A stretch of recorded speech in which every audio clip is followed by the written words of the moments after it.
Hello everyone, स्वागत है आपका एक बार फिर से शाह नॉलेज बैंक की पॉलिटी थ्रू एमसीक्यू सीरीज़ में। ठीक है, 6 लेक्चर्स हम लोग ऑलरेडी डिस्कस कर चुके हैं। ये हमारा 7th लेक्चर है पॉलिटी का। ठीक है, अगर आपने प्रीवियस लेक्चर्स नहीं देखे हैं तो वो ज़रूर देखिए, देन 7 से कंटिन्यू कीजिए। ऑलराइट, तो ये हमारा कुछ डेली का शेड्यूल है। ठीक, हिस्ट्री का 5 बजे लेक्चर आता है, 7 बजे हमारा पॉलिटी का आता है और 9 बजे इकोनॉमिक्स थ्रू एमसीक्यू। ठीक है, हर एक लेक्चर की पीडीएफ आपको टेलीग्राम चैनल पे मिल जाएगी। ये नीचे बिलो डिस्क्रिप्शन बॉक्स में उसका लिंक होगा और इंस्टाग्राम का भी लिंक वहाँ पे आपको दिख जाएगा। इंस्टा भी चेक कर लीजिए। Daily current affairs plus reels के थ्रू आपको शॉर्ट ट्रिक्स के थ्रू हर स्टेट की नेशनल पार्क्स आ गए या फिर कॉन्स्टिट्यूशनल नॉन कॉन्स्टिट्यूशनल बॉडीज़ आ गई या फिर इंटरनेशनल या नेशनल बॉडीज़ वगैरह आ गई, जो भी हैं वो सब हम आपको ट्रिक के थ्रू समझाते हैं। ठीक है, वहाँ पे रील्स भी चेक कर लेना और करंट अफेयर्स डेली की डेली पोस्ट डलती हैं वहाँ। तो चलिए स्टार्ट करते हैं with question number 1। Where is the national institute of agriculture marketing located? ठीक है, NIEM जो है ये कहाँ लोकेटेड है? न्यू दिल्ली, जयपुर, हिसार या भोपाल? तो ये कहाँ पे लोकेटेड है? दैट इज इन जयपुर। ठीक है, तो ये है क्या NIEM? That is a national level institute है। ये national level institute that is setup by ministry of agriculture. कब किया था ये सेटअप? That is 1988। कहाँ पे? जयपुर, राजस्थान में। ठीक है, इसका मेन चीज़ क्या होता है? ये स्पेशलाइज्ड ट्रेनिंग और रिसर्च करता है, कंसल्टेंसी और education in agriculture marketing in India. ठीक है, ओके, ये इनकी क्लासेस वगैरह भी चलती हैं। ये अपना काइंड ऑफ NISD नहीं होते, जैसे जिस इंस्टीट्यूट में आपको स्किल डेवलपमेंट के लिए क्लासेस दी जाती हैं, तो उस टाइप में ये इंस्टीट्यूट खोला गया था। कब? 1988 में। किसके लिए डेडिकेट किया गया था? चौधरी चरण सिंह जी, जो हमारे 5th prime minister of India थे। ठीक है, और इस इंस्टीट्यूट का फुल नेम क्या है? इस NIM का चौधरी चरण Singh national institute of agriculture marketing, ये याद रखिएगा। ठीक है, next, which one of the following term is mentioned in article 16? ठीक है, but discussed in article but not discussed in article 15 of the constitution. इनमें से कौन सी टर्म है जो आर्टिकल 16 में तो है बट आर्टिकल 15 में नहीं है? ओके, रिलीजन, डिसेंट, जेंडर या प्लेस ऑफ बर्थ। ठीक, तो आओ विस्तार में समझते हैं क्या चीज़ है। आर्टिकल 60 में स्टेट करता है, no citizen shall be discriminated on grounds of religion, race, caste, sex, descent, place of birth और रेजिडेंस। हमने देख लिया 16 में हमारे ऑप्शन में क्या क्या था? रिलीजन भी है, डिसेंट भी है, प्लेस ऑफ बर्थ भी है, कास्ट भी है। ठीक है, तो अब हमारे पास जो डिसेंट वर्ड है, ठीक है, ये जो आर्टिकल 15 में मैंशनड नहीं है, तो इसका करेक्ट आंसर कौन सा हो जाएगा हमारे पास? Option D. ठीक है, आर्टिकल 16 में तो है ये, आर्टिकल 15 में नहीं है डिसेंट वर्ड। ओके, ये चीज़ याद रखिएगा। Who among the following was popular as iron man of India? Iron man of India किसको कहा जाता है? बाबा साहब अम्बेडकर, महात्मा गांधी, सरदार वल्लभ भाई पटेल या डॉक्टर राजेंद्र प्रसाद? तो ये तो फादर ऑफ नेशन है, आपको पता ही है। ये कॉन्स्टिट्यूशनल असेंबली के हेड थे और ये हैं जो सरदार वल्लभ भाई पटेल, इनको हम बोलते हैं iron man of India. Rajendra Prasad ji first president of India. ठीक है, ये था हमारा third question. Fourth one, what is the present strength of जजेस in supreme court? Supreme court की टोटल स्ट्रेंथ क्या है जजेस की? तो वहां पे क्या है? That is total 28 including chief justice of India. ठीक है, प्लस 28 इंक्लूडिंग है ये। ठीक है, ये इंक्लूडिंग है इसमें, तो इसका मतलब 27 प्लस 1 का मॉडल है सुप्रीम कोर्ट में। ओके, समझ आ गया? Option E, 27 plus 1। Next, in which one of the following Congress session resolution was passed on how constitution of an independent India should look like? कौन से सेशन में ये पास हुआ था कि कॉन्स्टिट्यूशन जो इंडिपेंडेंट इंडिया का होगा वो कैसा होगा? Karachi session, Delhi session, Calcutta session या बॉम्बे सेशन? तो ये कहाँ हुआ था? दैट इज़ इन 1931 में हुआ था, कराची सेशन में। ओके, आइए कराची सेशन के बारे में थोड़ा सा देखते हैं। कराची सेशन जो था उसमें एक रेजोल्यूशन पास हुई थी इंडियन नेशनल कांग्रेस के द्वारा, यही कि अपने जो इंडियन कॉन्स्टिट्यूशन है, इंडिपेंडेंट कॉन्स्टिट्यूशन कैसा होगा। ठीक है, 1931 वाले कराची सेशन में एक चीज़ तो, और 3 मेजर इवेंट्स हुई थी इस सेशंस में। कौन सा? पहला जो इवेंट था दैट इज़ महात्मा गांधी जी जो थे उनको जेल से रिहा किया गया था। किस लिए उनको जेल में डाला गया था? दैट इज़ सॉल्ट सत्याग्रह की वजह से। ठीक, सेकंड क्या हुआ था? गांधी इरविन पैक्ट हुआ था साइन, किस किस के बीच में? गांधी जी और इरविन के बीच में। ये चीज़ याद रखिएगा। ये Gandhi Irwin pact is different thing और Poona pact is different thing. Poona pact जो हुआ था वो हुआ था किसके साथ? गांधी जी और अंबेडकर की जब 1932। गांधी इरविन पैक्ट हुआ था 1931, याद रखिएगा ये। थर्ड वन क्या हुई थी कि ब्रिटिश गवर्नमेंट जो थी उन्होंने क्या किया था, भगत सिंह और उनके जो 2 और एसोसिएट साथी थे उनको काकोरी कंस्पिरेसी के अंडर फांसी दे दी थी। ठीक है, next, which act divided legislative powers between centre and provinces? Centre और प्रोविंसेस में लेजिस्लेटिव पावर्स जो है वो कौन सा एक्ट ने डिवाइड की थी? Government of India act 1935, government of India act 1919, government of India act 1992, government of India act 1961। तो ये था गवर्नमेंट ऑफ इंडिया एक्ट 1935।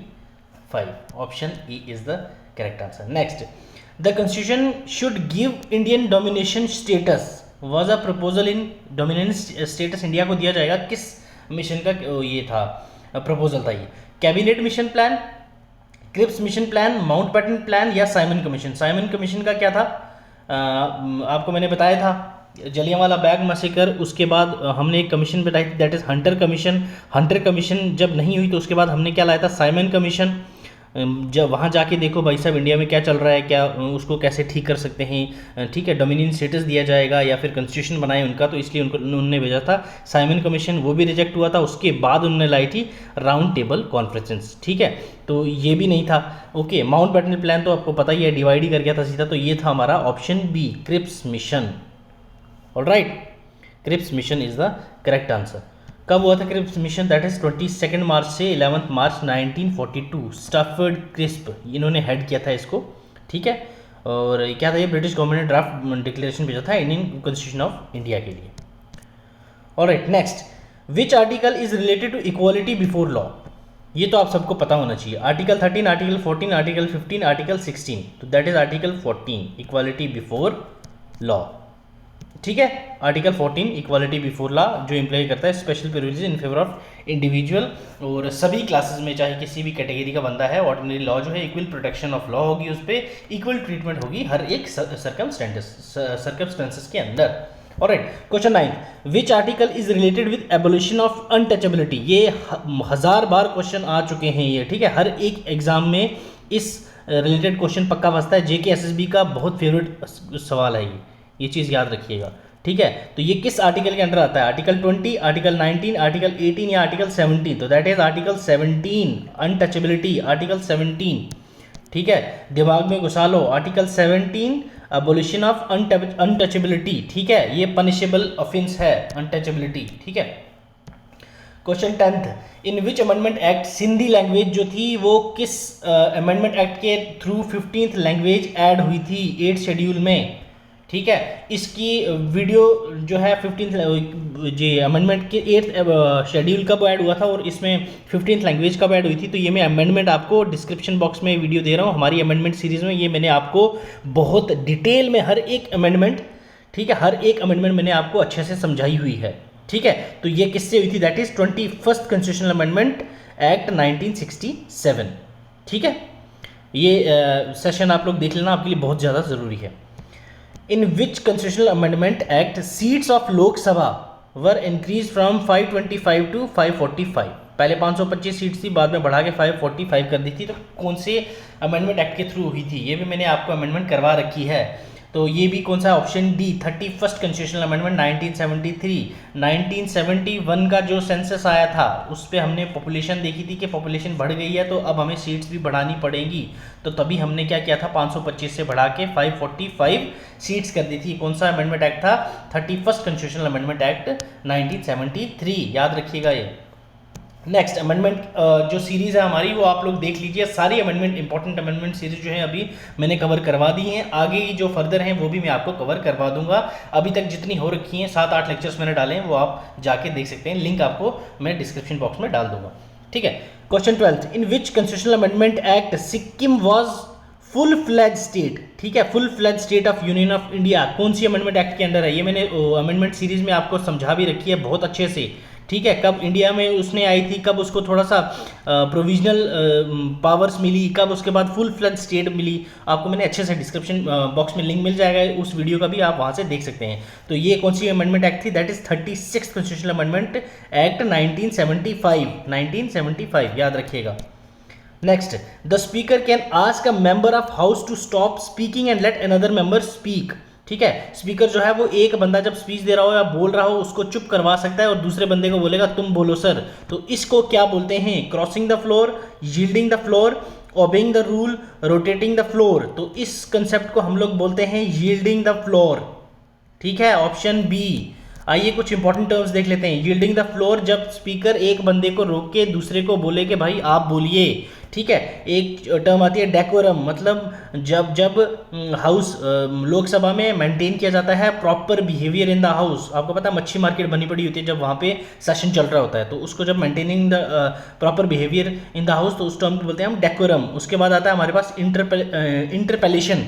ठीक है, जब भी कोई भी बिल वहाँ पे लाई जाए कि भाई जो गवर्नमेंट है वो एक्सप्लेन करे, जो कोई भी एक्ट या फिर पॉलिसी हो, जब उसकी डिमांड आई हो कि गवर्नमेंट ने कोई भी पॉलिसी या एक्ट या पॉलिसी लाई हुई है उसको एक्सप्लेन करें, तो उसको हम बोलते हैं इंटरपेलेशन। ठीक है, crossing the floor, passing between the member in position of the house and the chair to cross the floor in breach of parliament etiquette. ठीक है, जब भी पार्लियामेंट की जो प्रथा है उसको कोई तोड़ रहा हो तो उस टाइम पे हम लोग लाते हैं क्रॉसिंग द फ्लोर, मतलब भाई साहब आप हद पार कर रहे हो। Alright, next question 14, which article of the constitution empowers the parliament to form a new state by altering boundaries of existing states. ठीक है, तो कौन से आर्टिकल में? Article 1, article 2, article 3, article 4। तो that is in article 3। Article 3 में क्या कहा गया है? आर्टिकल 3 में कहा क्या गया है? Formation of new state, alteration of areas, boundaries, names of existing states.